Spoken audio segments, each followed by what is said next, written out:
Cardio. Of course, they should train for cardio. Be it a bodybuilder, be it a common man, be it a person who has just recovered from any illness, any uphill, which will again increase your heart rate.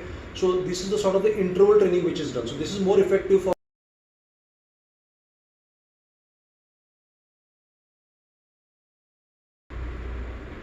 Hello friends and welcome back to the channel. So this is the number 3rd video of our cardio and endurance series. Again we have Mr. Siddharth Vijay Sarpotar. So as I always say, without any further ado, let's jump right on to the first question. Sir, my first question is, Yes. should people who train for strength, especially people into bodybuilding, Okay.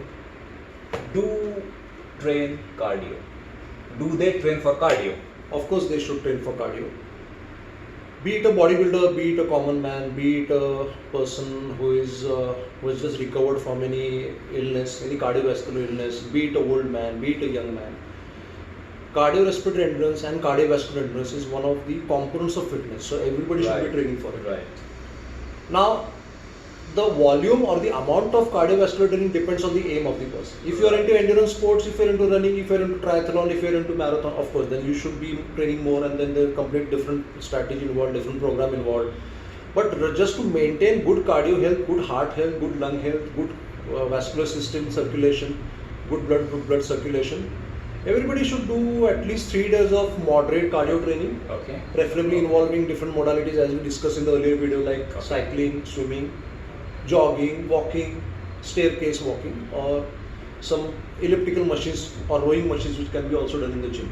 So everybody should be doing cardio. Okay, sir, here I want to ask you a very controversial question, because many people think that if you do cardio training, your body is tend to lose muscle. Is it true?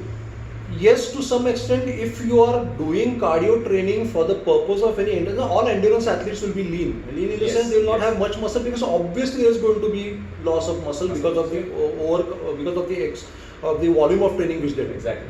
But for a layman or for a, if you're talking about bodybuilders especially, Yes, right? yes, yes. Yeah, but doing 30 minutes of cardio, 3 sessions a week will not make him lose muscle, because losing muscle also depends upon the stress level in your body, Exactly. the diet, and all the mechanics dynamics which you have in your body. So just by doing 30 minutes of training twice a week will not make you lose muscle. Exactly. Understand? It is important for an endurance athlete to train for strength. It is also important for a strength athlete to train for endurance. Exactly. As it is Yes. important for a marathon to train for strength, Yes. it is also important for a bodybuilder to train for endurance. Yes. Of course, that endurance is not the endurance training is not geared towards any performance, but to maintain basic cardiorespiratory fitness or health for that matter, you should be doing that. And muscle loss will not happen with doing just 30 minutes of 3 sessions per week. Of course, if you are doing 5 to 6 hours of running, 5 to 6 heavy sessions of running in a week, you may tend to lose some muscle, but then it is also depend on the goal which you have. Exactly. And of course, only running will not make you lose muscle. It also depends on the diet intake and the compensation which you do for the body. Yeah. It is as simple as that. Perfect. Perfect. So, sir, my last question is, please tell us types of training to improve endurance. If you are a professional endurance athlete or a regular endurance athlete, then there are a lot of protocols depending on the particular sport which you are into. Suppose if you are a marathon runner, so marathon runners have different protocols for training. Like sometimes they have a tempo run, they have an interval run, they have a long run, they have a uphill run. So we are not going to get into the sport specific details of such. If you are training for a triathlon, that is cycling, running and swimming, of course the protocols are different. So there are interval runs and all. But if you want to train for general cardiorespiratory and cardiovascular fitness, there is something known as the steady state run, which you run for. So what happens is you start running at a particular pace, increase the pace slightly. So along with that, your heart rate escalates, and you maintain that escalated heart rate for a considerable period of time. It can be from 10 minutes, from 5 minutes, 10 minutes to even 30 minutes. Combined with that, there is also something known as an interval run, whereby you increase and decrease the intensity of your activity. Okay. So sometimes your heart rate, so there is something known as an active phase in the run or in the cycling protocol, and then there is a passive active rest. So you might be cycling fast for some time, then you may just cycle in a very relaxed way, then you may cycle uphill, which will again increase your heart rate. So this is the sort of the interval training which is done. So this is more effective for athletes because you are working into different heart rate zones.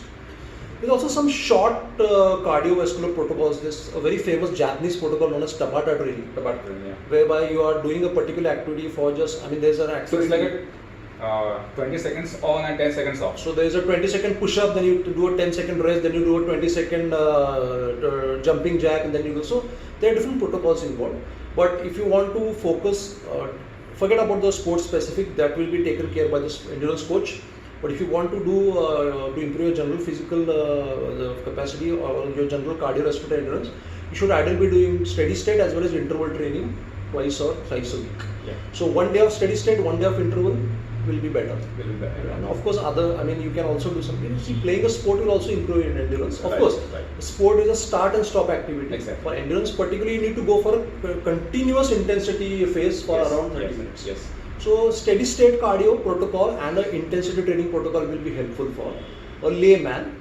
And depending on the sport, then there are various protocols which can be done. It depends on the sport specific activity which the person is doing. So guys, this was our series about cardio and endurance. Thanks to Mr. Siddharth sir, who has been blessing us for the videos for a long time, and I hope that he will be blessing us in the future also. Don't say bless, I'm a very small person. No, sir. It's my pleasure for that us- I'm not saying I'm trying to share knowledge, but I would like to interact with people, and it will also increase my own knowledge base.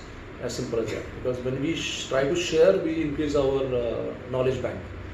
So it is as simple as that. Thank you so much. So guys, next time there will be a discussion, but the topic will be different.